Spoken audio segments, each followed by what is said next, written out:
Hi hello అందరూ నమస్తే. నేను మీ జర్నలిస్ట్ రవీందర్. కొలికెపొడి పేరులోనే ఉంది కెలికేపొడి అని. ఈ కూటమి అధికారంలోకి వచ్చినప్పటి నుంచి వాళ్ళ కంటి మీద కునుకు లేకుండా చేస్తూ ఉన్నారు కొలికపూడి శ్రీనివాసరావు గారు. ఒకప్పుడు ఈ కూటమి పార్టీ నాయకులకు వారి మీడియాకి కొలికపూడి శ్రీనివాస్ అంటే అంబేద్కర్ మళ్ళీ పుట్టాడని చెప్పి, అమరావతి రైతులను ఆదుకోవడానికి వచ్చినటువంటి దేవుడు అని చెప్పి ఒక రేంజ్లో ఆయనకి ఎలివేషన్ ఇచ్చారు. ఇప్పుడు వారి తప్పులను ప్రశ్నిస్తున్నటువంటి తరుణంలో ఆయన అంబేద్కర్ అయినోడు, అప్పుడు దేవుడైనోడు, ఇప్పుడు దయ్యంగా మారాడు వారి కంటికి.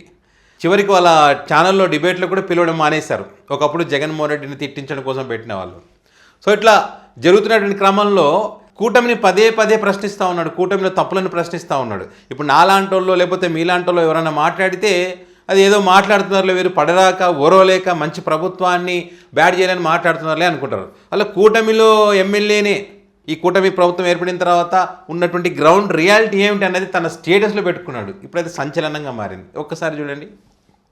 ఇది కూడా కొలికపూడి శ్రీనివాసరావు గారు గంట క్రితం పెట్టినటువంటిది ఇది. ఓకే,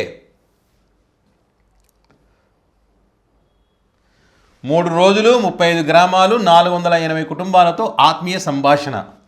రోడ్లు లేని పల్లెలు, ఉద్యోగాలు రాని పిల్లలు, పల్లె కన్నీరు పెడతా ఉంది. ఈ స్టేటస్ ఇప్పుడు పెద్ద ఎత్తున వైరల్ అవుతుంది సోషల్ మీడియా వేదికగా.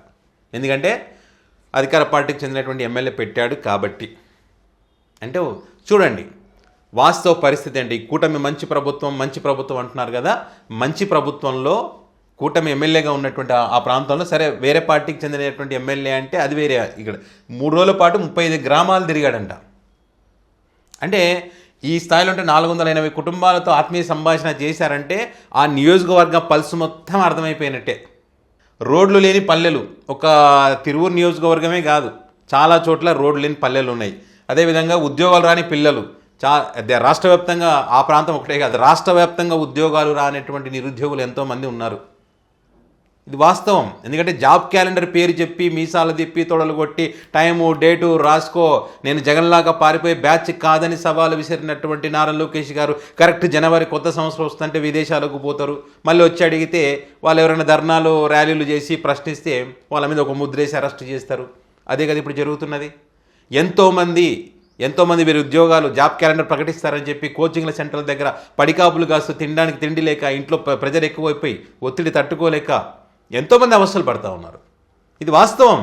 ఇప్పుడు కొలికపూడి శ్రీనివాసరావు గారు పెట్టారు. అక్కడ నియోజకవర్గం కదా, రాష్ట్రం మొత్తంగా ఉన్నటువంటి వాస్తవ పరిస్థితులు ఇవి.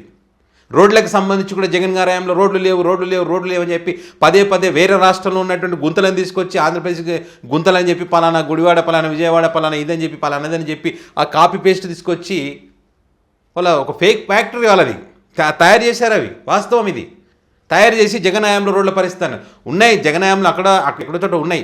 కానీ వీళ్ళు ఒక రేంజ్లో మొత్తం రాష్ట్రం మొత్తమే లేవని చెప్పిన పరిస్థితి. వాస్తవానికి వీళ్ళు అధికారం ఉన్నప్పుడు మేము వేసాం అని చెప్పారు. మరి వాళ్ళు వేసే రోడ్లు ఉండాలి కదా, లేవు. మేము పలానా రోడ్ వేసాడు, ఆ రోడ్డుకి పోతే గుంతలు అప్పుడే. కనీసం మీరు వేసిన రోడ్లు 5 సంవత్సరాలు కూడా లేకపోతే ఎట్లా? అలాంటి పరిస్థితి అయినా అంత బ్లేమ్ చేశారు వాళ్ళు. సంక్రాంతికి వచ్చినప్పుడే సంక్రాంతి 1 పోయింది, 2 పోయింది, 3 ఎన్ని సంక్రాంతులు అన్ని పండుగలు పోయినా కూడా ఇంతవరకు రోడ్లు లేవు. మొన్న సంక్రాంతికి వచ్చినటువంటి వాళ్ళు చాలామంది వచ్చారు. మా పాలన చూసి మా వల్ల ఏమంటారు వేరు ప్రాంతాల్లో ఉన్న పండుగ సంక్రాంతి పండుగకు వచ్చారని చెప్పారు కదా. రోడ్లు లేని పరిస్థితి చాలా చోట్ల.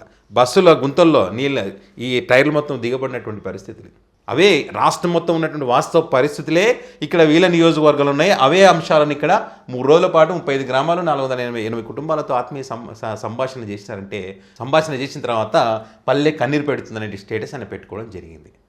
అందుకే నెటిజన్స్ అంటా ఉన్నారు, అయ్యా మేము ప్రశ్నిస్తే మాకు ముద్ర వేసేస్తున్నారు కదా, పేటీఎం బ్యాచ్లు అన్నారు కదా, మీ ఎమ్మెల్యేనే ప్రశ్నిస్తున్నాడు కదా, మరి ఆయన చెప్పింది నిజం కాకపోతే కనుక ఇప్పుడు ఆయన చెప్పినట్టుండైతే 35 గ్రామాలు ఉన్నాయి, 480 కుటుంబాలు ఉన్నాయి. ఆ కుటుంబాల దగ్గరికి వెళ్ళి అడగండి, పల్లె కన్నీరు పెడుతుందా, రోడ్లు లేవా, ఉద్యోగాలు లేవా, అవన్నీ అడగండి. అడిగిన తర్వాత మీరు స్టేటస్ పెట్టండి. అక్కడికి వెళ్ళి చూపించి వీడియో క్లిప్పింగ్ తీసి మీ చాలా ఛానల్స్ ఉన్నాయి కదా, మీకు సోషల్ మీడియా ఉంది కదా, మీ సోషల్ మీడియా మీ ఛానల్స్ ప్రతి ఒక్క దాంట్లో కూడా, మీ వాట్సాప్ గ్రూపుల్లో కూడా, మీ వాట్సాప్ ఛానల్లో కూడా మరి వాటికి సంబంధించినటువంటి వీడియోలు చూపించి తిరువూరు మరి ఈయన కొలికపూడి శ్రీనివాస్ చెప్పింది తప్పు, ఆయన కావాలనే కొలికపూడి కెలుకుతా ఉన్నాడని చెప్పి మీరు స్టేటస్ పెట్టగలరా?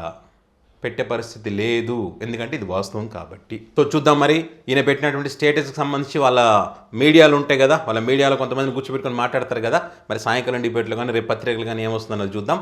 మరి ఈ అంశానికి సంబంధించి మీరు కొలికిపూడి శ్రీనివాసరావు గారు పెట్టినటువంటి పోస్టుతో మీరు ఏకీభవిస్తారా?